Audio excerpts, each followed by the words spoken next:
चलो देखिए, तो इतनी कहानी पहले थी। आज जो हमारी एंट्रियां हैं वो ये है कि वाउचर एंट्री हमें करनी है। तो सबसे पहले हमें पुराना हिसाब किताब हमारा क्लियर है कि 13,10,000 रुपये हमारा ट्रायल बैलेंस है। तो 1 अप्रैल डेट तब तक नहीं बदलती है जब तक यहाँ पर ऐसा सीरियल नंबर ना लिखा हो, ध्यान रखना। यदि एजुकेशनल है तो डेट नहीं बदलेगी, ठीक है, 2 डेट बस बदलेगी। और यदि ऐसा लिखा है, सीरियल नंबर लिखा है, तो आपकी डेट बदलेगी, नहीं है तो बुलाएं आप एंट्री करने से पहले। जैसे 1 अप्रैल को लिखा है के एंड सन्स से 1,20,000 रुपये का माल खरीदा। तो माल खरीदते हैं तो F9 पर जाते हैं, के एंड सन्स से अल्ट सी करके हम परचेज को बना देंगे और परचेज को यहाँ से, ठीक है, और यहाँ पर भी परचेज लिख के 1,20,000 रुपये हम टाइप कर सकते हैं। इस तरीके से एंट्री हम कर देंगे। फिर F2 दबाया, डेट बदल गई।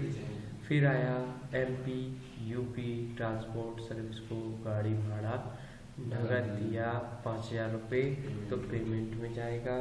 कैश किया, ठीक है,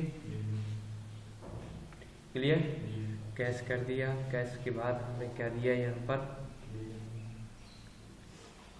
इसका लेजर बनाएंगे, क्या, कैरी एज, ठीक है, डायरेक्ट एक्सपेंसेस, और यहाँ पर हम 5,000 रुपये टाइप कर देंगे, राइट। फिर इसके बाद F2 दबाया, डेट बदल दी। फिर आया नगद माल बेचा, क्या लिखा है, 25,000 रुपये का नगद माल बेचा है। तो बेचा है तो सेल्स में जाएगा, ठीक है। चाहो तो इसका रेफरेंस भी लिख सकते हो, जैसे कई बार लिखा है, देखो लिखा है CM नंबर लिखा है, तो यहाँ रेफरेंस नंबर हम डाल सकते हैं, लेकिन ज़रूरत नहीं है। अभी हम डायरेक्ट बात करते हैं इसकी नगद माल बेचा की। तो कैश, और इधर क्या कर दोगे, अल्ट सी सेल्स, इस तरीके से हम सेल्स को डाल के 25,000 रुपये लिख देंगे और एंट्री कर देंगे। फिर F2 दबाया। फिर क्या आ गया, चेन एंड सन्स से नगद प्राप्त हुए। जब नगद प्राप्त हुए हैं, किससे हुए हैं, चेन एंड सन्स से, कितना, 9,000 रुपये। तो रिसिप्ट वाउचर में कर देंगे। इस तरीके से हम डेट भी बदल दिया। फिर आया अगली तारीख 5 अप्रैल को के एंड सन्स को 50,000 रुपये का भुगतान चेक से किया। भुगतान हमेशा पेमेंट में होता है। चेक से कौन सी बैंक है भैया, SBI। किसको हुआ है, के एंड को, ठीक है। कितना किया है, 50,000 रुपये। तो इस तरीके से ये उसके खाते से घट गए। अब अगली F2 दबाया, हर्ष ट्रेडर से, किससे, हर्ष ट्रेडर से नगद माल क्रय किया।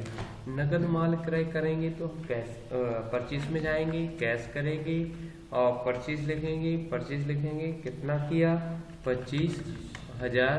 इस तरीके से हम एंट्री कर सकते हैं। फिर आया रिलायबल मूवर को 20,000 रुपये का माल बेचा। क्या किया, तो बेचा है तो F8 कर देंगे, ठीक है।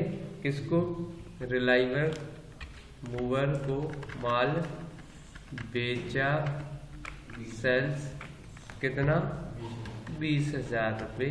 इस तरीके से हमने काम कर दिया। फिर आगे F2 दबाया, क्या हुआ, स्टेट बैंक ऑफ इंडिया में 10,000 रुपये नगद जमा की। तो F4 दबाओगे, स्टेट बैंक करोगे, कैश करोगे, 10,000 रुपये कर दोगे।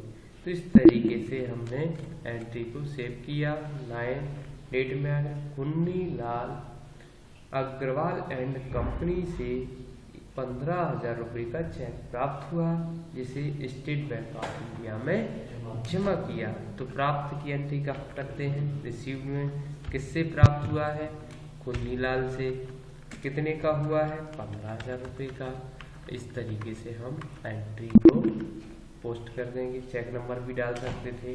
फिर लिखा है F2 दबाया, आर्यन सिंह को 20,000 रुपये का चेक दिया। तो पेमेंट में करेंगे, कौन सी बैंक का दिया है, एक्सिस बैंक का। किसको दिया है, आर्यन सिंह को। कितने का दिया है, 20,000 रुपये का। तो इस तरीके से हम एंट्री को कर सकते हैं। ये हमारी कंप्लीट एंट्री हो गई। इस तरीके से अब ट्रायल बैलेंस देखना है तो वो आएगा आपका, देखिए डिस्प्ले 14,50,000। कितना आएगा, ये मतलब सही है, ठीक, 14,00,000।